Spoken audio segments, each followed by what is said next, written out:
Good morning and welcome to another episode of Josh and Pat. I'm Joshua Klein, joined by Patrick Cassett, and this episode is brought to you by our Patreon. If you enjoy the show and want to support, the link is in the description. But today the question must be asked, is Mitch Trubisky better than Kenny Pickett? Last night, the Steelers lost to the Patriots at home, but they put up 18 points. Now, the last couple outings for Kenny Pickett didn't look so good. And we're talking about 16 points against the Bengals, 10 points against the Browns. But before that, the rest of the season, hasn't been too much better than that. And so the question is Mitch Trubisky greater than or equal to Kenny Pickett? Patrick. The performance that he put up last night is telling you that he is better than Kenny Pickett, because when you look at the numbers, especially on a short week, that Steelers offense was able to put up 18 points. That's something that Kenny Pickett has struggled to do game in, game out, let alone on a short week on a Thursday night. So what does that tell me? That tells me you bring in that veteran backup quarterback, Mitch Trubisky, that's led a team to the playoffs. He might be their best hope. Yeah, and I'll tell you what, you bring in an offensive coordinator who historically all he does is win games in Matt Canada, and just imagine what Mitch Trubisky would be able to do, you know? Well, when Mitch Trubisky turning around there, in that second quarter, because they were struggling offensively there in that first half, but when they turned it around, some were saying maybe they brought back Matt Canada, and they were calling him, and they were saying, hey, what can we put together here? Yeah, but obviously it was his fault. Everything is just kind of the lasting effects of Matt Canada. It's surely not the personnel, the GM, and it's definitely not Mike Tomlin, because Mike Tomlin has never had a losing season. So it is not his fault. We can't make this any clearer. And Steelers fans will tell you that. We'll tell you that. Surely not the head coach who's in charge of the entire operation. Not him. But it was a tough loss for the Steelers. Who would have thought that the Patriots, who they didn't score a single point in 4 quarters, score on the opening drive of this game, and for some reason, in a must-lose game for the Patriots, Bailey Zappi decides, hey, you've seen me ruin it in a variety of ways for the Patriots. Tonight, I'm going to ruin it by winning. Well, they still control their own destiny for that number 2 pick, though. And this was the one win they could afford to have. We heard it from Jabril after the game. He said, look, he had to win one. There was a lot of noise getting the bill. We had to win one for him. There was a lot of noise, and there's still going to be noise. If you think beating the Steelers is going to eliminate the noise, I have some bad news for you, buddy. But so they do control their own. Well, you're right, but they do control their own destiny, right, for that second pick. I guess the problem is, what do the Bears do with that first pick that we assume they're going to get? Well, a lot of people from the Bears, though, Josh, remember, they're saying they're not going to take quarterback. They are convinced that Justin Fields is the guy. They keep talking themselves back in to him. Because remember, it's like what? It's like, yeah. We could stick around with this guy. We'll give him one more shot. We'll bring in our third coach. We'll bring in our third GM, and we'll try with him again. And, because when is it? Sometimes, you just got to realize that it definitely isn't the fact that you maybe drafted the wrong quarterback. That's definitely not the problem. The problem is you just haven't put the right guys around him. 100%. 100%. I agree with you, Patrick. Get the right guys around him. Bring in another weapon like a wide receiver, and that's surely going to fix the fundamental issues that they have. Yes, exactly. I do think it is so funny, though, that I don't know if Patriots fans are super ecstatic about last night's win. They probably feel good beating the Steelers, but again, the pick, it's up in the air now. If you lose Caleb Williams and Drake May, good luck. Good luck. But some people are saying that quarterback is not the problem, Patrick, because I've been told that if Mac Jones was on the 49ers, he would be getting MVP chances as well. So that's what I'm hearing. But we got to remember it.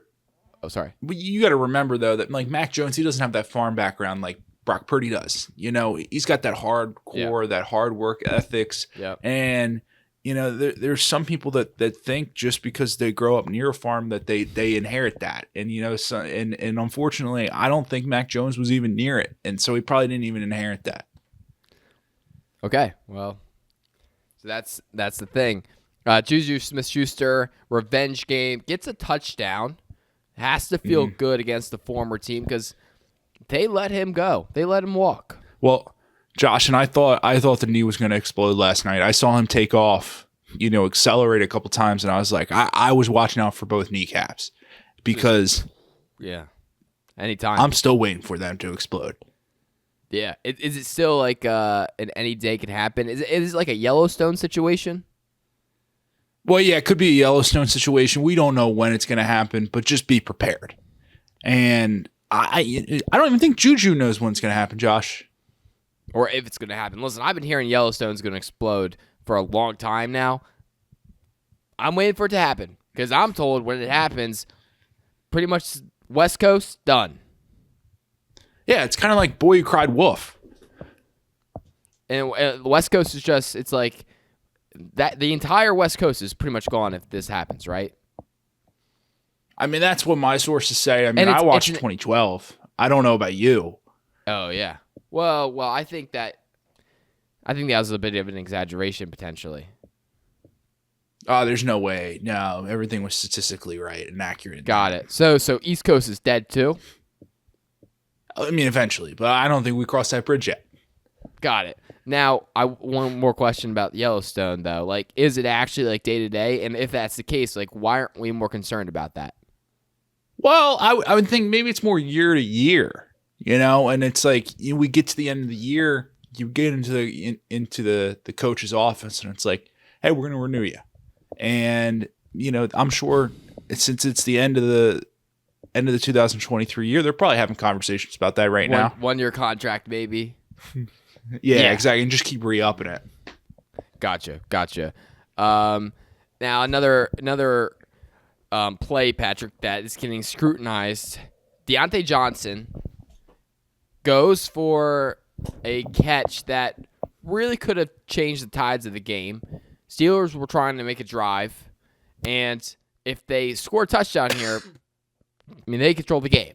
So, Deontay Johnson runs a good route. Mitch Trubisky throws a bomb. And some are saying it was just great defense. Some are saying pass interference. And most of those people have a Pennsylvania area code, you know. But some might even bleed into Ohio. Some are saying. Yeah, some might bleed into Ohio. That's true. Not the real ones, though. Yeah. But I'll tell you what, Patrick. Without a doubt, I can confidently say, as someone who's never refereed a game, somebody who's never even looked at the rule book, there's no way that was pass interference, right? Josh, I can confidently say that it wasn't pass interference. And you know why I know that? It just wasn't called. It wasn't called. So therefore, it just wasn't pass interference. I think that's a pretty good way to figure that out, huh? Uh-huh. Yeah, most of the time. That's what my eyes tell me. I mean, there's some Saints fans who would tell you that that's not always the case. Right. And the pushback to the Saints fans that I always give is could have just ran the clock out, but they chose not to. Yeah. I do think the play calling for the Steelers was kind of unique. Like, you didn't have to take a shot there at all. Like, you could have kept driving. No. But they just say, hey, we had the opportunity to chuck it. We're going to chuck it. Not to Pickens, though, because, you know, God forbid we throw the ball to George Pickens more than 6 times in a game after the crazy, ridiculous catch that he threw or that he caught in warm-ups. Like, at some point, if I'm Pickens, I am going, Juju. I'm calling him up. Maybe even after the game, he's like, hey, what did you do to become a Chief? Like, how did you make that happen? I got to start posting on social media, playing Fortnite. Like, what do I got to do? Right. I mean, that's true. Because if I was a Chief and I gave Patrick Mahomes a legit #1 guy who can catch the ball, we'd be unstoppable. Like, get me out of here. Are we sure George Pickens is good, though? Like, are we sure? Because he's really good on the sidelines and he's really good in practice. He might be the best ever. And in warm-ups. But what I'm seeing correlating over to the game, I'm not seeing the same thing all the time. Surely, no, Patrick. He is. I mean, he's got to be top wide receiver in this league. He's top 5. He just doesn't have the right system, opportunity. You know, that's true. I mean, that's a good point, Josh. I didn't think of it like that. Because you can't make catches like that in practice, warm-ups, and on sideline unless you're that guy. Right, because I'm always told in order to play good, you got to practice good. So if he's practicing good, I'm sure he's going to play good. Yeah, 100%. Practice good, you play good. You play how you practice. You practice how you play. Practice how you play. That's what I've heard. Yeah. So if he's practicing like that, surely it's going to translate over eventually. We talked about Caleb Williams and the Patriots potentially not getting him because they just decided to win all of a sudden. But Caleb Williams is saying, hey, I might play another year.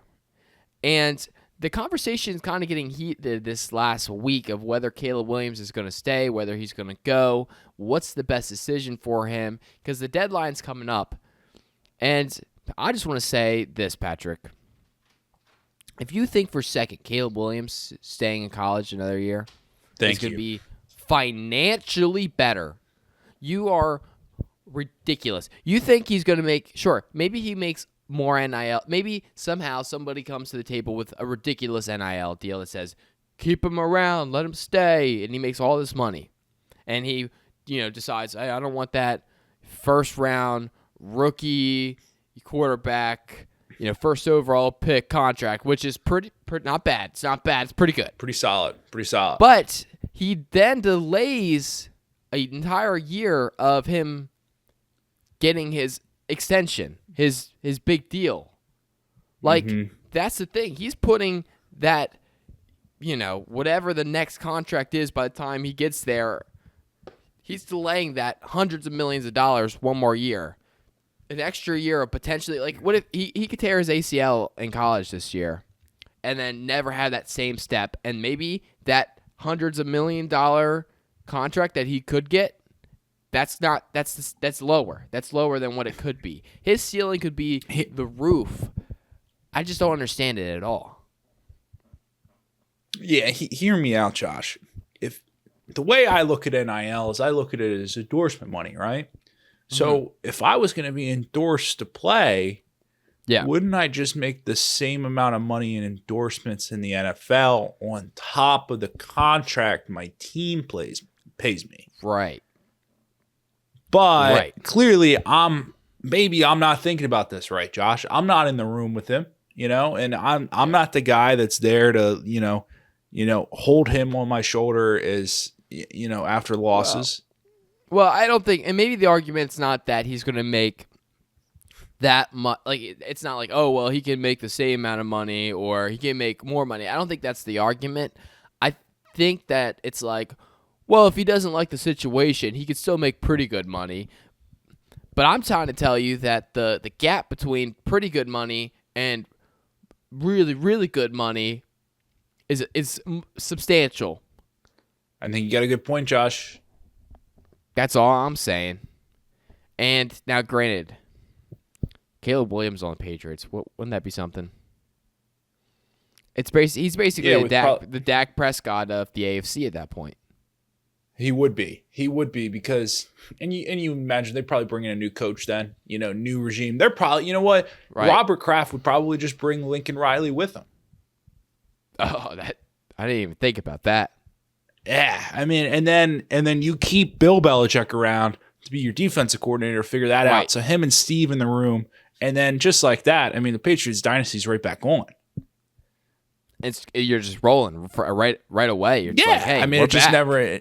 We're back. And then you bring in Tom as maybe like a quarterback consultant. You get on the phone with Wes Welker, Julian Edelman. They're in the room, wide receivers coach. I mean, next thing you know, boom. I mean, Super Bowls everywhere. I'm sure Tom and Caleb Williams would have a relationship, but it all depends, I think, on if Michael Rubin's scheduling that lunch again this year, because we know what the effects of the Michael Rubin Tom Brady lunch was.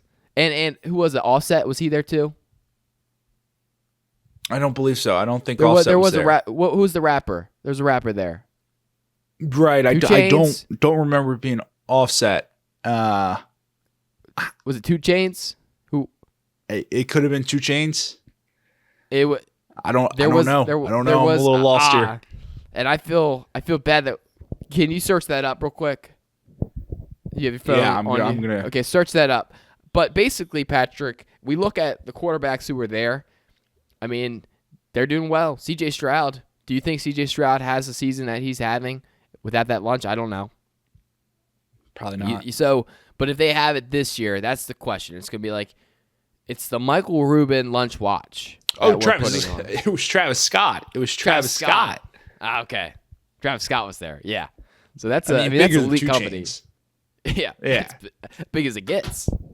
Yeah, exactly. I wonder if maybe they'll rotate that spot out, like Drake was going to be there this year. Well, maybe you try to go get somebody else, Travis Scott.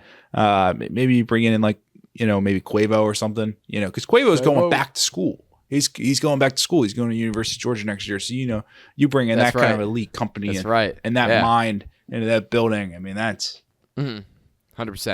That's a good call, Patrick. The Detroit homicide rate is at not an all-time low, but it's definitely the lowest it's been in a minute. The last time Detroit's homicide rate has been as low as it has been was the last time that their record was, I believe, what was it? 11-3? I believe it was 11-3. So basically what we're saying is there's a correlation between the Detroit football team winning and homicides. So, Patrick, I think we got to figure out, why is that? I think it's a morale booster around there. Everybody loves their Lions, and people are just trying to. Everybody's a football fan. I mean, look around at the people that are joining the cause for football. But we got to remember, I think if the city of Detroit, the owner of the Lions, the NFL, everyone can figure out that having a good NFL team relates to lower deaths, I think we just make every team good. Yeah, it's tough, Patrick, because the Ravens of Baltimore, they haven't had too many bad seasons. Right. I would be very concerned to see what Baltimore might look like if they start losing games, because if we're talking about Josh, you ever watched The Wire? Detroit had. Well, I have seen it. Yes. Yeah, but you got to remember that's early. But that's winning. That's winning. I understand. I understand that, but that show comes out early 2000s, Josh. Yeah, that's Super Bowl. Yeah, but it's based. You got to think that's based on the 90s, right? So Ravens don't show up till 96. So you got to remember, Ravens coming in did still have that positive effect, I would think. Okay, so they still have the positive. So Baltimore right now is what we're saying is Baltimore and everything that's happening crime-wise in Baltimore, that's actually that's because of the Ravens. It would be much worse. It would be much worse. Now you wait for the Orioles to get good too, which they are. Oh, I mean, we're talking about we're bringing Baltimore back. Baltimore's gonna be the safest city of all time. If the numbers based on the safest Baltimore's been all time, right? And we're only saying Hairspray since Hairspray, whenever Hairspray was based. That was true, yeah. And we're just saying that would be true if the numbers we're seeing out of Detroit are accurate. Exactly, yeah. Let's put a winning football team together everywhere. That's what we got to do, Patrick. I think we're on to something here. I don't know why. Maybe is it like the people, are they just like, hey, like instead of committing crime today, we can go watch football. Is that what they're saying? Football brings people together. Or maybe it's not that they're stopping committing crime. Maybe it's like them being bad was causing them to, like, they're like, oh, I'm so mad at that loss. I'm so mad at how we're treating Megatron. And then they go take that anger out somewhere. Mm-hmm. We'll see. Good. Well, I'm happy for Detroit to turn things around. Happy for Detroit. Moving on to the game of the week presented by PicksandPancakes.shop. Make sure you guys go to PicksandPancakes.shop to get some sweet merch like the one I'm wearing. It's Jags versus Browns. We're talking about backup quarterback, what is it? CJ Beathard.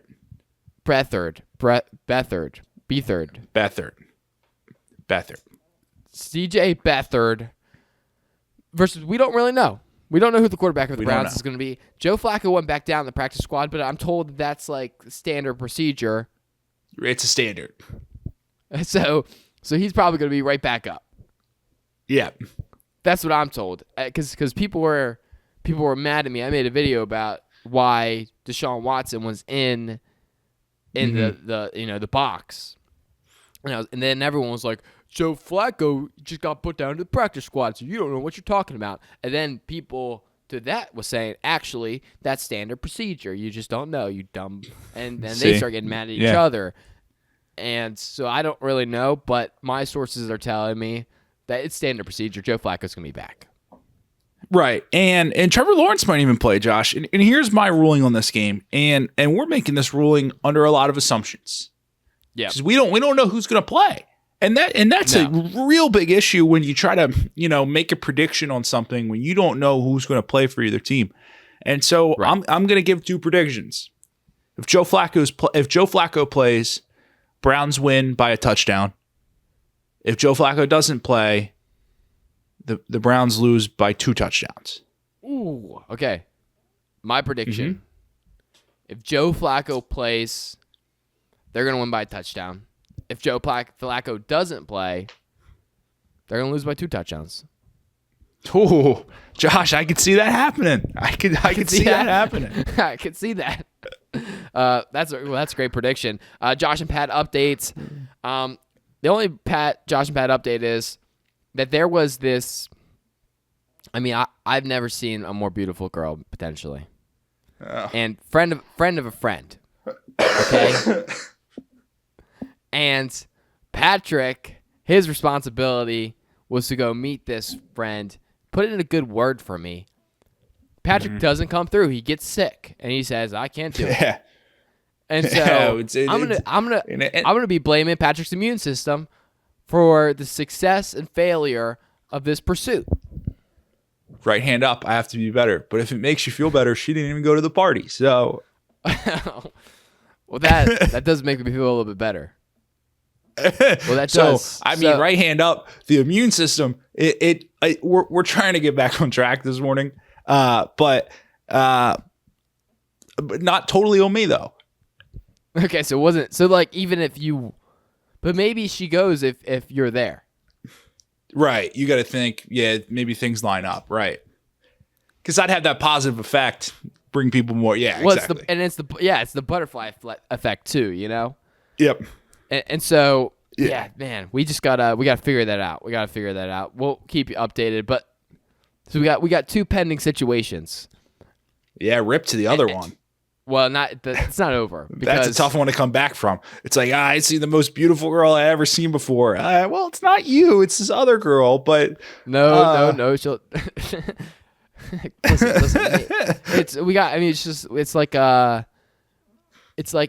It's apples and oranges. We're playing different. It's not. You can't compare. That was bad. You could have thought of a better analogy there, and you. Well, by the way, other person is there's a chance that we were going to be at a bonfire tonight. Bonfire falls through. Oh no! So it's just a big week of plans just falling through for both of us. And yeah. So it's just what are we gonna do? But anything you got, Patrick? Josh, I've had the flu all week. I mean, nothing's happened in my life other than Sweet. Cool. Well, that's the show, guys. Make sure you guys like, comment, subscribe. Go to visit us at picksandpancakes.com. We appreciate you watching, and we'll see you guys on Sunday night for Josh and Pat TikTok live stream. It's going to be great. You guys have a wonderful day. A peace.